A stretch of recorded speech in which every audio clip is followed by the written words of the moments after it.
दोस्तों, पूरे हिंदुस्तान के साथ साथ दुनिया की नज़रें इस वक्त चंद्रयान पर टिकी हुई है। सभी लोगों को 23 अगस्त यानी कि आज शाम का बेसब्री से इंतजार है, जब चंद्रयान 3 का लैंडर मॉड्यूल चांद की सतह पर उतरेगा। इसरो ने बताया है कि लैंडर बुधवार 23 अगस्त को शाम 6:04 पर चांद की सतह पर लैंडिंग करेगा। इस बीच इसरो को अहमदाबाद के निर्देशक नीलेश एम देसाई ने बड़ी जानकारी देते हुए कहा कि 23 अगस्त को चंद्रयान 3 के चंद्रमा पर उतरने से 2 घंटे पहले हम लैंडर मॉड्यूल की स्थिति और चंद्रमा की परिस्थितियों का आधार पर निर्णय लेंगे कि उस समय इसे उतारना उचित होगा या नहीं। उन्होंने कहा, यदि कोई कारक अनुकूल नहीं लगता है तो हम 27 अगस्त को मॉड्यूल को चंद्रमा की सतह पर उतारेंगे। उन्होंने उम्मीद जताई है कि कोई समस्या नहीं होनी चाहिए और हम 23 अगस्त को मॉड्यूल को चंद्रमा की सतह पर सॉफ्ट लैंडिंग कराने में सफल होंगे।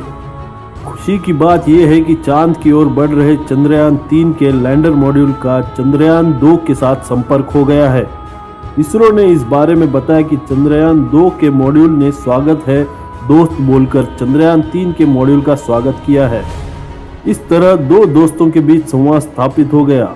आपको बता दें कि चंद्रयान 3 के लैंडर मॉड्यूल को चंद्रमा के दक्षिण ध्रुव पर सॉफ्ट लैंडिंग करनी है, जहां आज तक कोई नहीं पहुंच पाया है।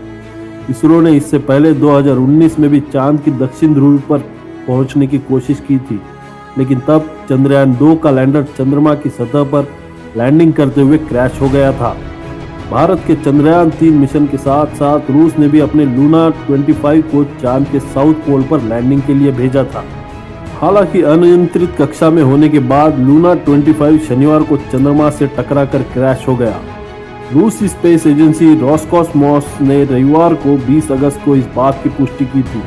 ऐसे में अब सबकी नजरें भारत के चंद्रयान 3 पर टिकी हुई है। इसरो ने 14 जुलाई को आंध्र प्रदेश के श्रीहरिकोटा से चंद्रयान 3 की लॉन्चिंग की थी। इसने 5 अगस्त को चंद्रमा की कक्षा में प्रवेश किया। इसरो ने चंद्रमा की कई तस्वीरें भी जारी की है। चंद्रयान के लैंडर मॉड्यूल की लैंडिंग कार्यक्रम का हमारे चैनल RR फैक्ट वर्ल्ड पर आप सीधा प्रसारण देख सकते हैं। इसलिए अगर आपने हमारे चैनल को सब्सक्राइब नहीं किया है तो तुरंत कर ले। दोस्तों, इसरो ने कहा, चंद्रयान 3 की सॉफ्ट लैंडिंग एक ऐतिहासिक पल होगा जो न केवल उत्साह बढ़ाएगा बल्कि साथ ही में नए युवाओं में खोज के प्रति रुचि भी पैदा करेगा। 20 अगस्त को रूस का मिशन लूना 25 चांद से टकराकर क्रैश हो गया था। अगर ये मिशन सक्सेसफुल हो जाता तो चांद के साउथ पोल पर लैंडिंग करने वाला पहला देश रूस बन जाता। लेकिन अब सबकी उम्मीद भारत की चंद्रयान 3 से लगाई जा रही है। चंद्रयान 3 इस वक्त चांद के 25 किलोमीटर की दूरी पर चक्कर लगा रहा है और सब कुछ ठीक रहा तो 23 अगस्त यानी आज शाम को 6:04 पर चांद की सतह पर सॉफ्ट लैंडिंग करेगा हमारा चंद्रयान 3। सारा खेल ही सॉफ्ट लैंडिंग का है। इसरो सॉफ्ट लैंडिंग के लिए पूरी तरह आश्वस्त है। तो चलिए आगे यह समझते हैं कि चांद की सतह पर चंद्रयान 3 की सॉफ्ट लैंडिंग होगी कैसे। 17 अगस्त से चंद्रयान 3 के प्रोपल्शन मॉड्यूल ने लैंडर मॉड्यूल अलग होने के बाद खुद ही आगे बढ़ रहा है और अब चांद से इसकी दूरी महज 25 किलोमीटर रह गई है। भारतीय अंतरिक्ष एजेंसी यानी कि इंडियन स्पेस रिसर्च ऑर्गेनाइजेशन ने कहा था कि लैंडर मॉड्यूल सॉफ्ट लैंडिंग से पहले अंदरूनी जांच प्रक्रिया से गुजरेगा।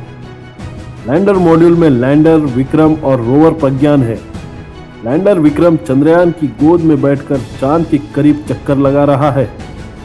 इसरो ने बताया है कि लैंडर विक्रम और रोवर प्रज्ञान से युक्त लैंडर मॉड्यूल 23 अगस्त को शाम 6:04 पर चंद्रमा पर उतरने की उम्मीद है।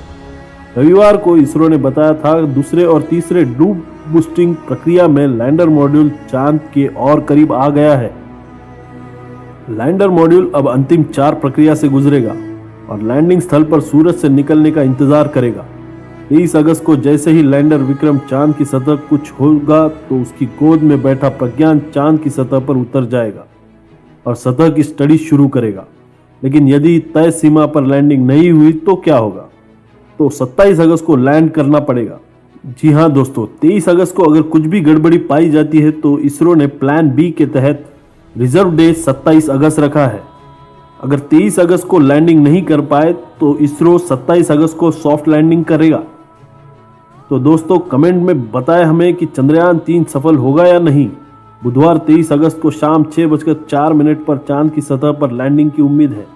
आप अपनी राय हमें कमेंट करके ज़रूर बताइए और इसरो के सपोर्ट में जय हिंद लिखना ना भूलिए।